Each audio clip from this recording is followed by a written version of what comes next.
Hello everyone!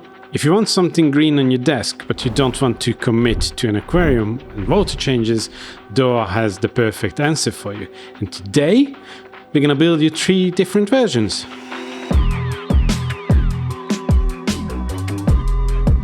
Today we're gonna work with the DOOA Neo Glass Air, actually 3 different sizes, and there's a bunch more available. We chose these to show you different perspectives. They can be used as aquariums, but they're mainly used as terrariums.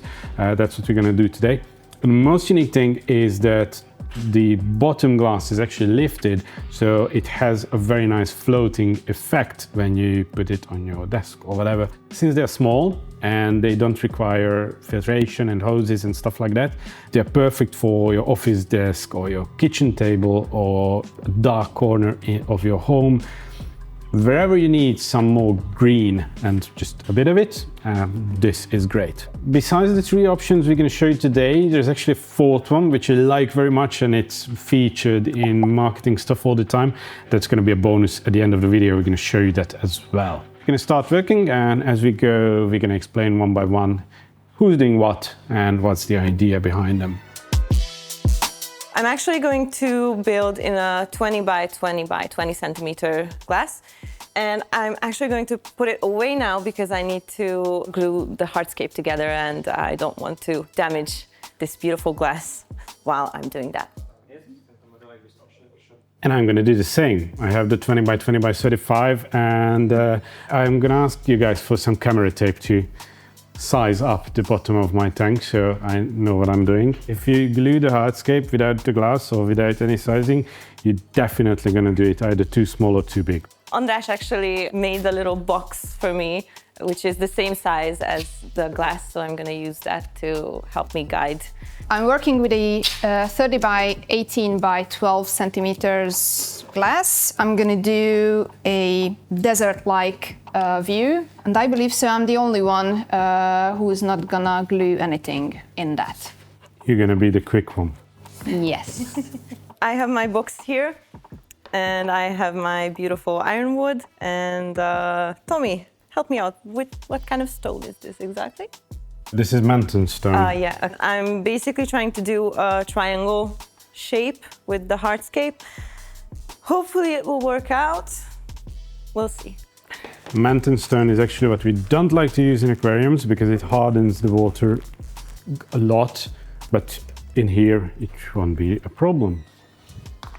Sorry for interrupting the video, I'll be quick, I promise. We just wanted to tell you about our YouTube membership program, because if you enjoy what we do here, this is one of the best ways to support the channel. So we've got 3 tiers: the silver, the gold, and the diamond. Silver is basically the buy us a coffee every month tier. Very kind, very appreciated, very caffeinated. But gold is where things get really interesting. Gold and diamond members get early access to our Thursday videos already on Monday, so you can watch them before everyone else, hang out with us in the comments, and feel slightly superior for 3 whole days. You'll also get monthly exclusive blooper reels, plus early info about Green Aqua sales, workshop events, and other stuff before we announce it publicly. So if you'd like to support the channel and get a few nice perks while you're at it, check out the join button below. And just to be clear, our regular videos are not going anywhere. If you choose not to join our membership, you'll still be able to watch the main Green Aqua content for free, just like before. And now, back to the video, which is, unlike me, much more interesting to look at. As I'm not going to glue anything, and I mostly use some cacti types, cacti species, I believe so this SCAPE layout will be the most beginner friendly. Which is funny because I'm the beginner one here. And I decided to do something really challenging for me. Ooh. You remember, guys, when I did this for 6 hours or something with that 60p?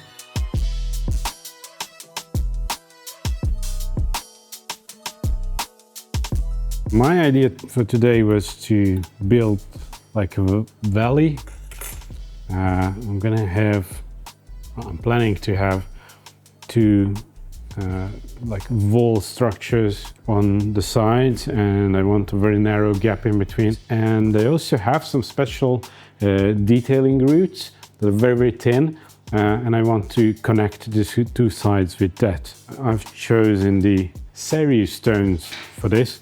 The classic. Vicky is using dark cerulean, which is darker. Surprise, surprise. Almost black, especially when it's underwater. When you look at them like this, dry, there's not that much of a difference. Obviously, the gluing doesn't have to be as strong as it should be when you put all this underwater. And of course, there's no maintenance, so that makes things easier as well. You won't attack this with a brush and you won't apply extreme forces to it. I'm actually thinking that I'm going to connect the two sides.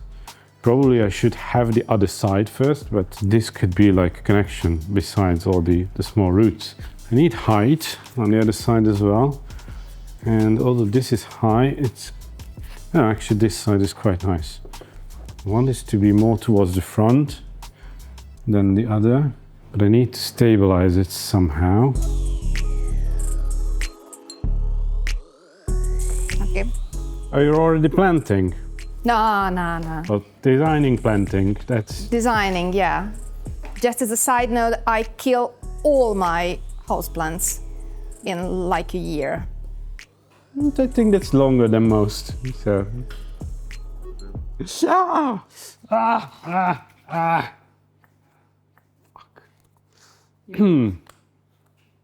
When you glue, don't touch it while it's activating itself, because it gets hot. Especially if you have like nylon gloves on, it starts to melt on your fingers. It's not fun. Since we don't need to scrape algae off the glass and stuff like that, I can easily lean this onto the glass, so I don't care about it being too stable on its own, because it's not required. I think I'm gonna move into the glass before I screw up the actual sizing. I'm pretty much done with the hardscape. So while it's sitting here, settling a little bit, let me tell you a little bit about these terrariums. Since these are not underwater and they don't have the technical background that aquariums usually do, the plants in there will grow a bit slower. So the results that you will see at the end of the video will not be what they will look like once they really come together. However, we do have a Neo Glass Air here in the gallery. It's a 30 by 30 by 45, so it's the same proportions as Tommy's, but it's a bit bigger. And it's already full of life, moss, beautiful plants, and you can see it in the video and also in our gallery if you visit. Don't kick the table, okay? Got it. I was planning on Yep. So for me, it's now time to move this into the glass, so I will bring it back in just a sec. We are doing it about the same time, so I'm at the same stage. I'm moving the hardscape in, and before I do that, I'm actually gonna apply the sand layer. I won't have any soil in this because I don't want plants on the bottom. I want all my plants to grow on the hardscape structure. I'm gonna use the Kumu blonde sand.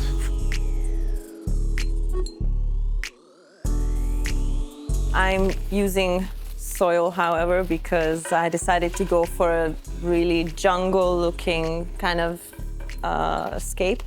So I will use the DOOA jungle base first, and then I will cover it with some jungle soil as well. So that system is very similar to the aquarium substrate system. There is a substrate layer, and then there is a soil on top of it. Obviously, both beneficial for the plants. It's good that I measured because it won't fit, but I don't actually need the glass top, so it's fine. Since it's like a high closed area from the sides, it holds moisture, humidity much better than that or even that. The higher the glass is, the more humidity it holds on its own. In the meantime, I'm started some planting. I had to remove some of the on soil of those cacti. Yes, you made the same mistake as I did. You just need to tilt it somehow. Use a small rock underneath.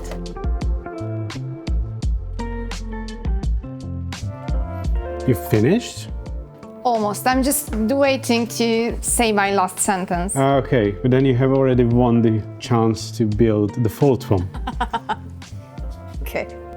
I think the better option is to plant the cacti in the soil and then cover them slightly with that nice mixed kind of sand. Just I have to be careful because I don't want to cover the plants. I'm bringing another stone so I can like fix the mistake I made here, because now I can put the lid on. Erre, hogy csillan? Jézus szíve. Can I help?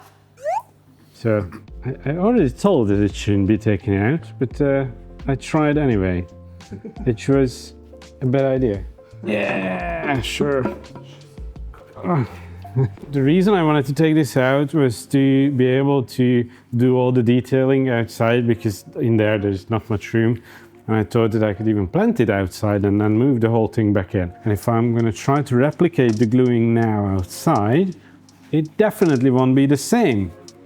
So now this is moving as well. Don't really know how to move forward from this.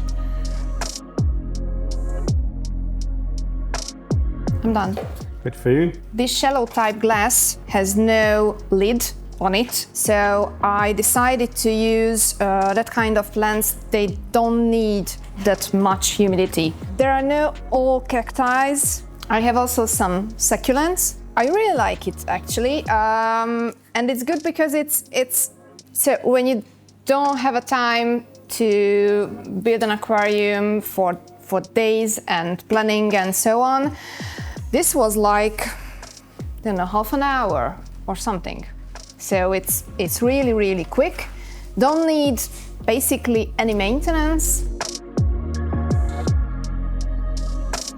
I think I'm going to move on to planting now. So, I don't know. I don't know yet. You can do the easy way, or you can make your life miserable. This should be glued on, so it actually stays like that, but you can see I have issues with gluing.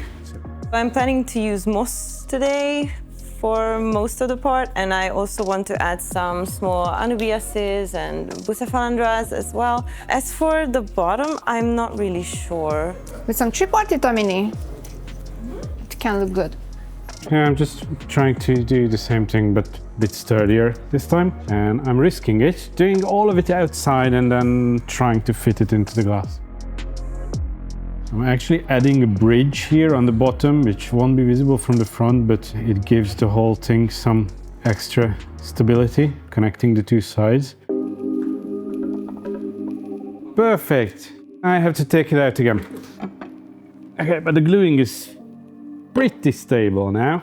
So this is the Riverscape detailing branches. The purpose of this is to be able to create small branches, for example, across two sides of a valley. Yeah, that's it. That's fine. I have with me some Anubias minicoin, some Bucephalandra needle leaf. I also have Pogostemon helferi, tripartita mini, and also some Cryptocoryne Hobbit, and then some Christmas moss. I have some Anubias minicoin and I have some Bucephalandra mini needle leaf. I guess you have the same. Well, you want small leaves in a small setup, so no way around it. Me. The difference is that I need epiphytes and you chose to use epiphytes. So I also have flame moss and some monoselenium Terrarium, which is again a moss type. You rarely use it in an aquarium, but it's gonna look nice in here.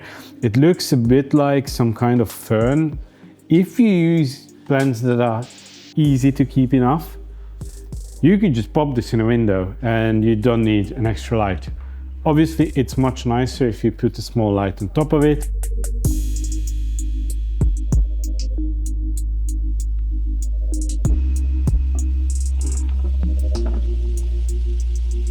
That's it. There's not much plants inside, but I like it like this. Would be better if I could close it with the lid, but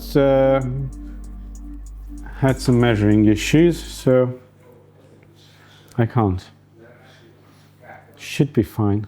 We leave this here, and while Anna is finishing up, Vicky and I are gonna do the bonus option, the fourth one. There's a very smart thing actually on the box. This part is perforated, so push it out, and you have somewhere to grab the glass. Things like that, details, that's what makes the product good. Soil you're gonna need. I'm gonna push more towards the middle because we need soil thickness in just one spot. To afloat. Nah. Okay. Let's You're gonna see. do. That is how not to plant. That's it? Nah, this is perfect way to do it. Obviously this is not how we do it in a normal tank. Yeah, we might need a bit more soil. Okay. The idea behind this is having a plant on its own and enjoying its beauty on its own. For a project like this, you need a plant that is nice from top to bottom. So I wouldn't do this with a rotala. Any stem plant is more for leafy plants. Some people do this with Aponogeton types, especially Madagascariensis or Echinodoruses. That's what we're gonna do today. It's an Echinodorus red flame. That leaf looks kind of funny right now, but once there is water inside, it will find its place. And there's actually a flower coming on it, so that will actually stick out on top and get blooming. Anna is getting close as well.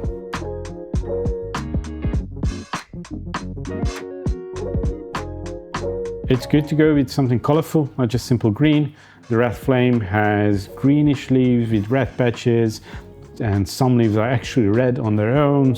And of course, there's no CO2. Maybe there's going to be a light on top of it. There's no filtration. Obviously, you need to change water on it from time to time. This is actually very relaxing to watch. The fact that it actually looks like the tank is floating, it gives it like a art piece vibe. It could be put into a museum.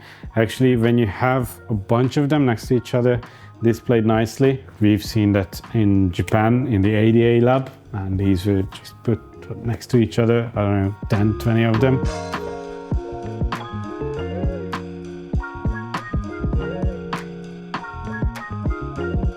Now we are mainly done. Girls are finishing up the planting on the last terrarium, and you guys are gonna see it in a minute how this looks after the water settles, and how the 3 terrariums look after about a month. But before that, I actually have a question. Before that, there's a question, yes. So, off camera, we were already talking about this. So, basically, when we're building an aquarium, we're calling it aquascaping. So, what do you guys think? Should we call this that we're doing today paluscaping? Let me know in the comments. I'm curious. This is a can of worms you open, because these are technically not paludariums. Then there would be water level on the bottom and then terrestrial on top. That's what's called a paludarium. Terrascaping, whichever you prefer. Yeah, let us know in the comments what you think these are. I think that's best. Here we are a month after building this, and well, we have a few experiences. First of all, after carefully measuring the height twice before building the hardscape, I messed up, so we had to get a custom cover made for this, but it works perfectly.